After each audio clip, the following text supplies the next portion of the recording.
떨기나무에 불이 붙었으나 그 떨기나무가 사라지지 아니한지라 라고 얘기하고 있습니다만 그는 지금까지 본 것을 본 게 아니라 한 번도 보지 못한 걸 본 거예요. 하나님의 사자가 불꽃 가운데 나타난 것을 본 순간에 그는 지금까지 보았던 그 모든 것보다 귀한 게 이 부분인 거예요. 기독교인들은요, 보는 눈이 달라야 돼요. 예.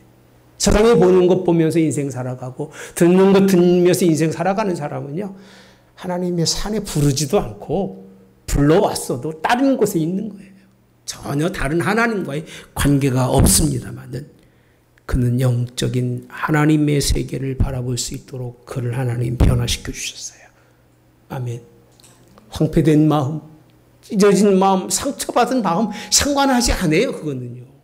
무슨 상관이 있습니까? 세상에 나가면 상처받고 세상에 나가면 찢어지고 세상에 나가면 그렇게 살게 돼 있잖아요. 당연히 그 마음으로 올라왔는데 하나님 만난 오늘 모세는 그의 인생의 삶의 변환점이 뭐냐? 하나님이 그를 초대했다는 거예요. 무슨 자리로? 연애의 자리로 그를 불러주셨어요. 할렐루야. 그를 부르시고 거기에서 하나님이 그에게 그 근심을 알고 그 걱정을 알고 그들만이 아니라 이스라엘 모든 민족이 가지고 있었던 근심과 걱정 그것을 해결해 주기 위해서 오늘 그를 가나안 땅까지 인도하는 데에 하나님이 그를 쓰시겠다고 그렇게 약속하신 것이 오늘 모세를 향하신 하나님의 계획이었습니다. 오늘도 하나님이 여러분들을 통해서 새로운 것을 볼 수 있도록 은혜 주시기를 주님의 원합니다. 정말 하나님의 살아계심과 인생의 삶의 변환점이 되는 그런 은혜가 있기를 주님의 이름으로 원합니다. 6절 다시 가보시면요. 만군의 여호와께서 이 산에서 만민을 위하여 기름진 것과 따라서 합시다. 오래 저장하였던 포도주로 뭘 베푼다고요? 연애를. 전 아무리 읽어봐도요. 하나님의 산으로 초대하신 다음에 얼마나 그 고급진 요리가 많겠습니까? 그죠? 교회 오면 여러분들에게 얼마나 필요 충족한 날들이 많겠어요. 얼마나 많겠습니까? 단어가 한계가 아니잖아요. 수없이 많은 것으로 나의 영혼을 살찌게 하고 수없이 많은 좋은 말들로 내 인생의 삶에 뭐 흥분을 주는 것처럼 도파민이 올라오도록 그렇게 할 수 있는 말들이 얼마나 많겠습니까? 하나님이 집에 찾아온 그런 초대한 사람들에게 줄 수 있는 게 얼마나 많겠어요? 생각을 해보세요. 그런데요. 하나님의 약속은 오래 저장하였던 포도주라고 표현합니다. 그게 뭐냐면 다시 띄워주시면 곧 골수가 가득한 기름진 것과라고 되어 있어요. 그 다음에 오래 저장하였던 뭐라고 되어 있어요? 맑은 포도주라고 되어 있습니다. 두 가지예요. 첫째는 뭐죠? 포도주. 오래 저장하였던 포도주인데 오래 저장하였던 무슨 포도주예요? 맑은 포도주와 그리고 뭐라고 되어 있어요? 골수라고 되어 있습니다. 골수. 기름진 것. 골수 가득한 기름진 거라고 표현합니다. 전 이 부분을 보면서요. 과연 우리를 연애로 초대하시는 하나님이 정말 원하는 게 뭘까? 여러분에게 하나님이 원하는 게 뭘까? 주의 종으로 여러분들에게 하나님이 초대받은 여러분들에게 제가 고기를 드리겠어요? 여러분들에게 세상의 능력으로 축복한다고 여러분들이 복 받겠습니까, 여러분요? 예. 그 복이 세상의 땅의 것으로 여러분들에게 채울 수 있는 그런 능력이 제게는 없잖아요. 하나님은 능력이 있으심에도 불구하고 약속하신 것이 맑은 포도주라고 표현합니다. 포도주는요, 하나님께서 우리 아들 예수님의 피로 말미암아 할렐루야 우리를 구원하시겠다는 약속이에요. 교회에 여러분들을 초대하신 하나님은 아들의 피를 이야기하고 있는 거예요. 세상에 구원받지 못한 백성이 하나님의 집에 와서 구원받는 예수 그리스도 그분이 그 흘리신 피가 나를 이 자리에 있게 한다고 하는 사실을 늘 인정하시길 바랍니다. 교회 나올 때마다 예수님의 그 피의 은혜를 잊지 마시기를 축복합니다. 세월 지나고 나면 예수님의 피로 물든 옷을 훌쩍 버리고 화려한 내 옷으로 바꿔 입는 것이 하나님 원하시는 게 아니에요. 늘 올라올 때마다 나를 나되게 하신 예수님, 할렐루야. 그 예수님이 나의 그 모든 죄악을 용서하시고 허물을 용서하신 십자가에 죽으신 예수님의 그 은혜를 오늘도 본문은 그렇게 설명해 주고 있고, 골수가 가득한 기름진 것이라고 하는 골수는요, 그렇게 설명하면 이해가 될 거예요. 가장 힘들고 어려운 사람들에게, 그리고 몸이 가장 약해서 쇠약한 사람에게 유익한 그런 음식이 뼈를 굽는 거예요. 곰국이라고 하죠. 여기 분들은 뭐 전혀 관심이 없는 것 같아. 뭐 지금 시대가 어른데 목사님은 뼈 국물을 먹고 삽니까? 그러는 것 같아요. 옛날엔 그랬습니다. 가장 힘들고 어려울 때 소족을 구워 먹는 게 아주 우리 시골에서는 있을 수도 없는 일이지만 그렇게 비싸고 아주 그런 거였던 것 기억이 나는 것 같아요. 골수가 뭔지를 아십니까? 예수님께서 그 살을 우리에게 내어주신 거예요. 예수님 나의 힘이십니다. 예수님 나의 능력이십니다. 할렐루야. 그가 산의 중심이라는 거예요. 우리를 초대하고 우리에게 먹일, 아니 그 자리에 가서 아무것도 못 먹고 나오면 연애가 아니잖아요. 잔치집에 불려갔는데 아무것도 못 얻고 나오면 그것처럼 불쌍한 사람이 어디 있습니까? 어마어마한 잔치가 열렸는데 가보니까 아무것도 안 줘요. 그래서 그냥 멀뚱멀뚱 있다가 다 남들은 뭔가 먹고 마서 막 기쁘고 즐겁게 오는데 자기는 먹은 게 없어. 그래서 그냥 쓸쓸히 가는 그런 사람처럼 비참한 사람이 어디 있겠어요. 그죠? 차라리 안 가는 게 낫지. 뭘 주시냐 그 얘기예요. 그 수많은 하나님의 그 양식 가운데 아들 예수님께서 우리를 위해서 흘리신 피와 그 살을 다 내어주셔서 인생의 삶의 세상에 하나님의 심판의 목전에서 황폐하고 이제는 정말 뭔가 다 무너져가서 힘을 잃고 쇠퇴한 그들에게 예수님께서 그 살로 우리에게 힘 주시는 걸, 능력 주시는 걸 믿으시기를 주님의 이름으로 합니다. 똑같은 말씀이요. 시편 63편에 있어요. 63편 1절에 보시면 하나님이여 주는 나의 하나님이시라 내가 간절히 주를 찾되 물이 없어 마르고 황폐한 땅에서 내 영혼이 주를 갈망하며 내 육체가 주를 앙호하나이다라고 표현해요. 이렇게 살아보십니까? 이렇게 살고 계십니까? 물도 없고 너무 황폐해서 하나님 살기 어려워요. 주를 갈망하며 내가 주님의 육체를 앙모하나이다. 그러고 살아요. 예? 그렇게 사는 분들이 있긴 합니다만 이제 보면 그렇게 됐을 때 내가 주의 권능과 영광을 보기 위하여 이와 같이 성소에서 주를 바라보았나이다. 그가 그런 때에 한 일은 어디를 바라보았다고요? 주를. 어디에서? 성소에서. 똑같은 얘기예요. 이사야서에 있는 말씀, 우리를 초대하신 후에 우리에게 주시는 분이 누구냐 하면 예수님이셔요. 주를 바라보시기를 주님이 원합니다. 아까 묵상의 말씀이잖아요. 주가 누구냐? 주 인자하심이 생명과 나음으로 내 입술이 주를 찬양할 것이라. 이름으로 내 평생에 주를 송축하며 주의 이름으로 말미암아 나의 손을 들리라. 5절에 보시면 이렇게 표현합니다. 골수와 기름진 것을 먹은 것 같이라고 되어 있어요. 뭘 먹이신다고요? 골수예요. 골수에 기름진 것을 먹이셔요. 하나님은요. 네.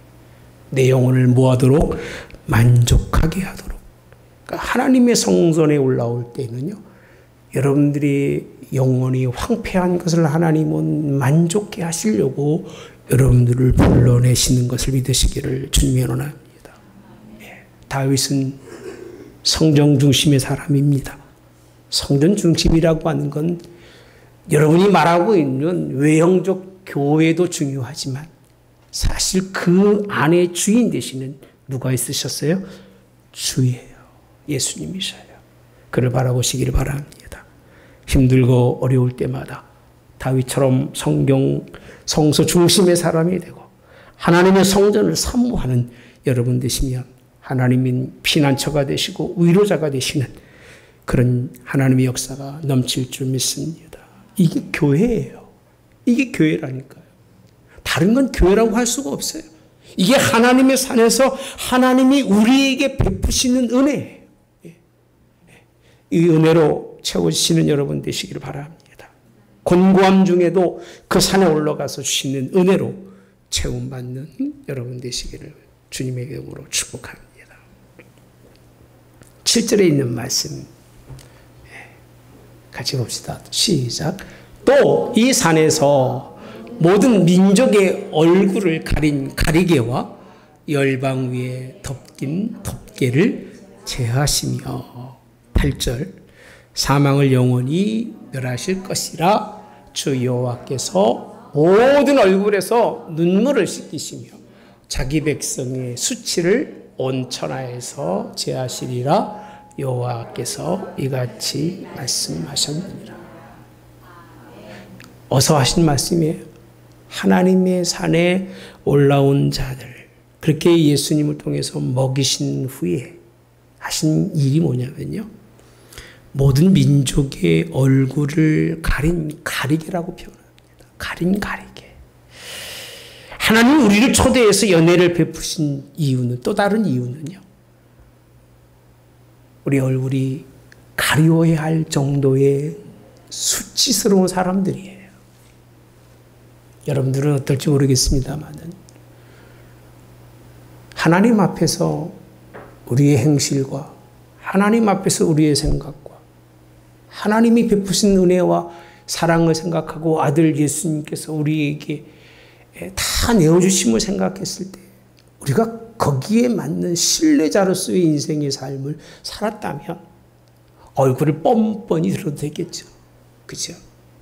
근데 그렇게 안 살고 올라와서 먹을 거 다 먹고도 불구하고 여전히 또 세상 속에 내려가는 사람은 얼굴이 가려워야 돼요.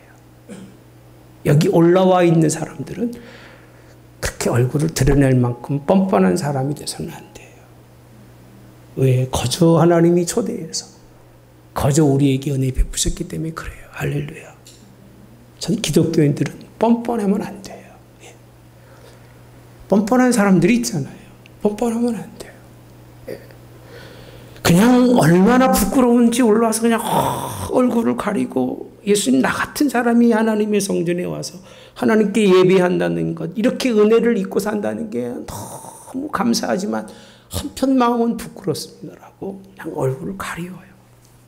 근데 성경은요 가린 가리개와라고 되어 있어요.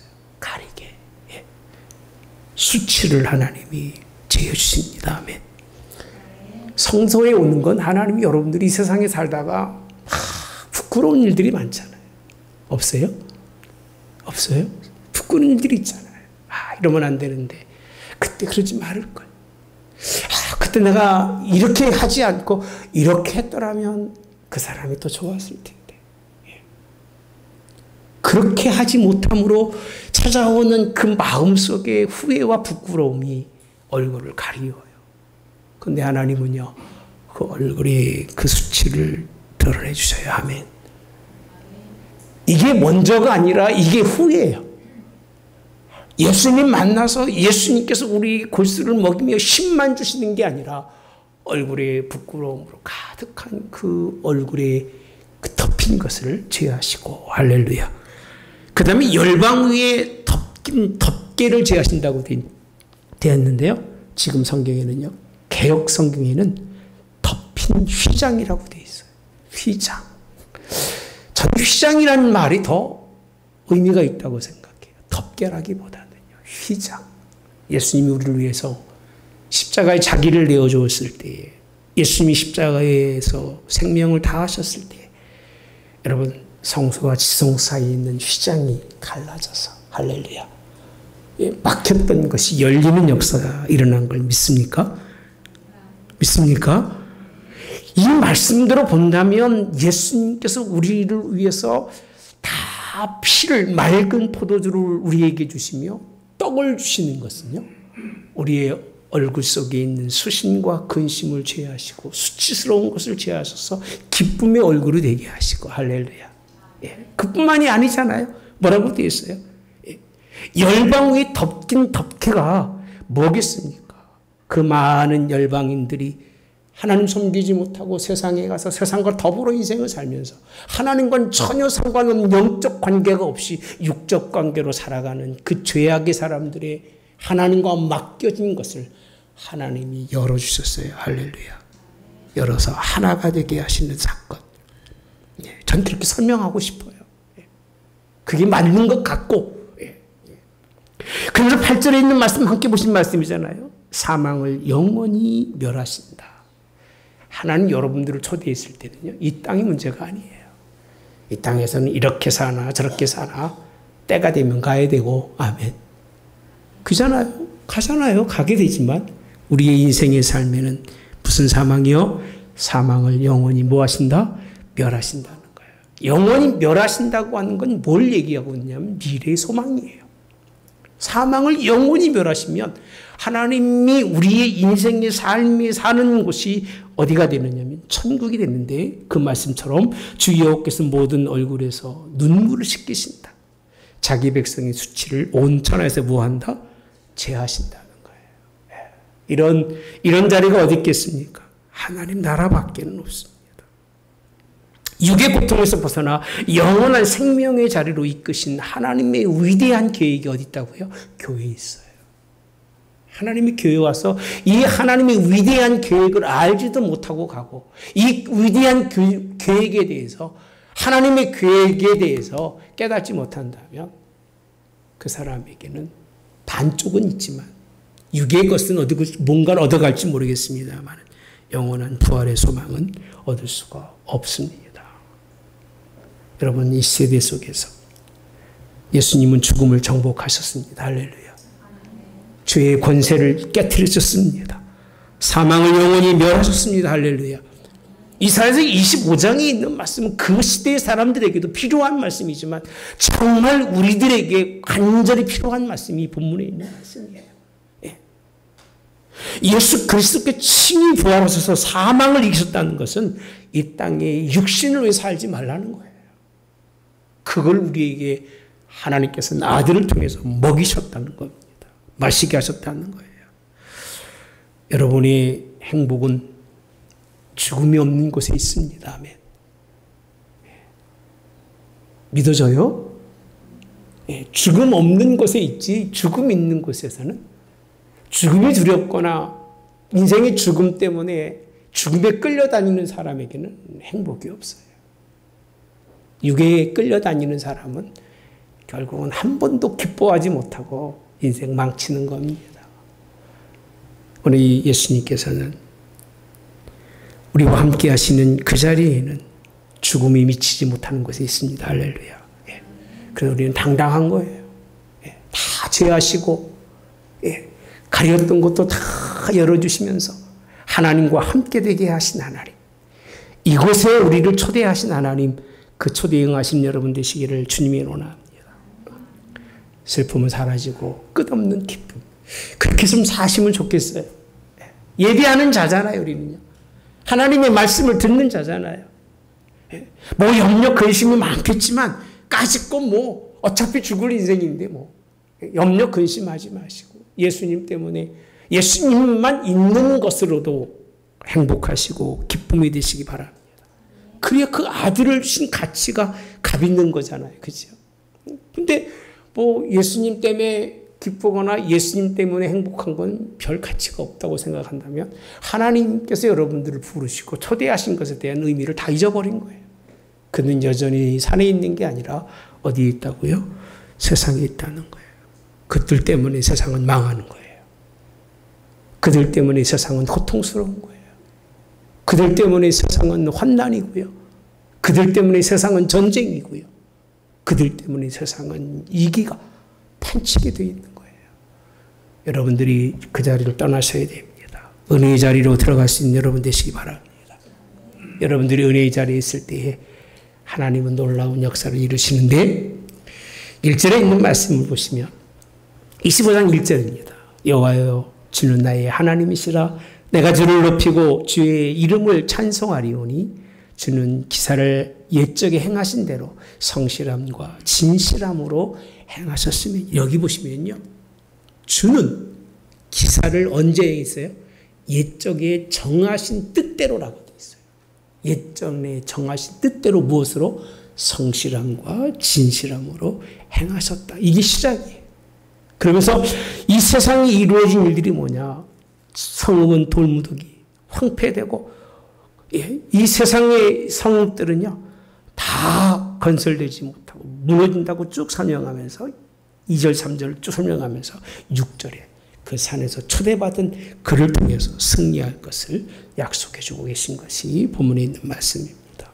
교회는 이 하나님의 말씀 초대에 환영해야 합니다. 여러분들은 이 초대받음에 기뻐하시기를 주님이 원합니다. 너무 기뻐서요. 너무 즐거워서 세상 사람들이 볼 때는 영화로운 사람처럼 보여야 돼요. 다 뭐 감투도 쓰고 상급도 받고 다 가진 사람처럼 무엇 하나 부족함이 없어서 그 인생의 삶이 뛰고 기쁨이 송아지 뛰듯이 기뻐하고 즐거워하는 사람 되셔야 돼요. 아멘. 성령의 사람이 그런 사람이에요. 그런 하나님이 초대받은 사람의 그 모습들을 좀 가지고 살아가시기를 주님의 이름으로 축복합니다. 그 누구도 그를 무너뜨리거나 그 누구도 그를 파멸 속에 내려놓지 못한 오직 예수님의 승리를 가지고 있는 승리자의 모습이 저 여러분의 모습이 되시기를 주님의 원합니다. 이 시대에는요 하나님의 초대에 민감해야 된다고 생각합니다. 하나님이 베푸신 연애의 잔치에 민감해야 돼요. 잔치만 벌리면, 잔치만 열려지면 그 잔치를 기쁨과 감사로 찾을 수 있는 사람이 돼야 돼요. 그렇게 되기를 주님이 원합니다. 지금 우리가 잔치를 베푸는 줄 알고 살아가요. 잔치를 베풀려고 하다 보니까 음식도 만들어야 되고 뭣도 해야 되고 뭣도 하니까 이제 나 잔치 받는 게 싫은 거예요. 여러분들은 잔치를 베푸는 사람들이 아니에요. 우리는 잔치에 부름받은 사람들이에요. 할렐루야. 내가 힘들었을 때 하나님 불러내시고 내가 수치 속에 고통돼 죽음의 재앙이 임박할 때 하나님을 불러내시는데 그 부름에 응하는 사람이 극히 적다는 거예요. 이 사회에서는요. 남은 자들밖에 되지 않고요. 이 시대에는요. 정말 적어요. 우리를 돌아보면 알잖아요. 우리가 하나님의 이 부름에 예수님이 골수 피를 다 주시까지 우리를 채워주심에도 불구하고 느끼지 못하고 이 기쁨의 큰 자리가 높은 하나님에 있는 이 축복의 산이 너무 멀다고 힘들다고 내 뜻에 안 맞는다고 대충 그렇게 살아가는 시대 속에 우리는 그렇게 살면 안 됩니다. 민감하시길 바랍니다. 나를 불러만 주신다면, 나를 초대만 해주신다면, 그저 못 먹어도 좋으니까 가서 조금이라도 맛볼 수 있는 우리가 될 수 있게 해달라고 그런 간절한 마음으로 하나님의 초대에 응하는 저 여러분이 되시기를 주님이 원합니다. 결론입니다. 하나님은 이스라엘 민족에게 이 연회를 허락한 게 아니에요. 만민이라고 표현합니다. 이스라엘 민족은 다 맛보았지만 떠나갔어요. 떠나갔기 때문에 하나님이 또 부르지를 않으셔요. 떠나간 사람은 안 부릅니다, 여러분요. 하나님 뭐들어 부르겠습니까? 다 먹여놓고, 다 은혜 베풀고, 쓸모없이 그냥 창녀 같은 인생임에도 불구하고 왕후를 만들어 놓았는데, 엉뚱한 곳에 가서 세상 이방, 너 하지 않는 일을 하고 다니, 또 부르시겠냐? 그게 안 부르십니다. 부를 이유가 없으니까 하나님은 만민에게 베푼 은혜라고 그렇게 표현합니다. 우리는 쓸모없이 만민이었는데 이 자리에 있습니다. 아멘. 이제 이 자리를 가장 귀한 하나님의 초대의 자리를 여기시고 이 자리에서 하나님을 찬양하며 영광 돌리고 하나님의 사명으로도 그것을 가지고 세상을 변화시킬 수 있는 저와 여러분이 되기를 주님의 이름으로 원합니다. 날마다 새로움 주시는 장이 되시고 날마다 여러분 삶에서 여전히 무에서 유를 이루시는 역사가 무능에서 유능으로 만들어 가시는 은혜의 자리, 하나님이 우리 하늘문교회가 되시고 여러분 되시기를 주님의 이름으로 축복합니다. 좋으신 하나님 감사합니다. 아무 가치 없었던 저희들을, 쓸모없는 저희들, 사생아로 그저 버려져서 부모 없이 이 인생을 떠돌이같이 살았던 저희들을 불러내셔서 아버지 아들로 삼으셨으니 얼마나 감사한지, 그 은혜를 맛보게 하시며 그 영광을 다 맛보게 하셨던 그 은혜 얼마나 감사한지, 그렇게 세워서 하나님께서 복되게 하셨음에도 불구하고 여전히 이스라엘은 또 세상으로 나가, 또 세상의 것을 듣고 또 세상의 지혜를 가지고 하나님을 판단하며 하나님의 산에 대한 인식과 신뢰가 떨어져서 멀리 갔을 때 하나님 그들이 있는 땅들을 황폐하게 하고 심판하십니다. 그럼에도 불구하고 하나님은 여전히 구원의 길을 남겨놓으셨습니다. 이 시대 하늘문교회가 구원의 길 가운데 있는 교회가 되기를 원합니다. 하나님은 우리 하늘문교회가 산 위에 있는 교회가 되기를 원합니다. 오직 예수님만 증거되는 교회가 되기 원합니다. 그 피가 우리에게, 그 살이 우리의 양식이 되는 교회가 되기 원합니다. 그로 말미암아 우리의 허물이 용서받고 우리의 덮였던 것들이 하나님 용서받는 구원의 아버지 소망까지 품을 수 있는 영원한 나라의 그의 자녀로 유업을 이을 수 있는 백성 될 수 있는 그런 교회가 되도록 하나님이 인도하시며 이 세대 속에서 축복하여 주시옵소서. 지금은 우리 주 예수 그리스도의 은혜와 하나님 아버지의 극진하신 사랑하심과 성령의 교통 내주 역사하심에 함께하심이 만인에게 베풀어 주신 연회가 우리에게 허락하신 연회가 되게 하시고 나에게 특별히 예수님을 통해서 영생의 나를 허락하시는 예배가 될 수 있도록, 그 산에 오르는, 그 산에서 예배하는 자가 될 수 있도록 함께 하시기를, 그래서 승리케 하시기를 성부와 성자와 성령의 이름으로 축원하옵나이다. 아멘.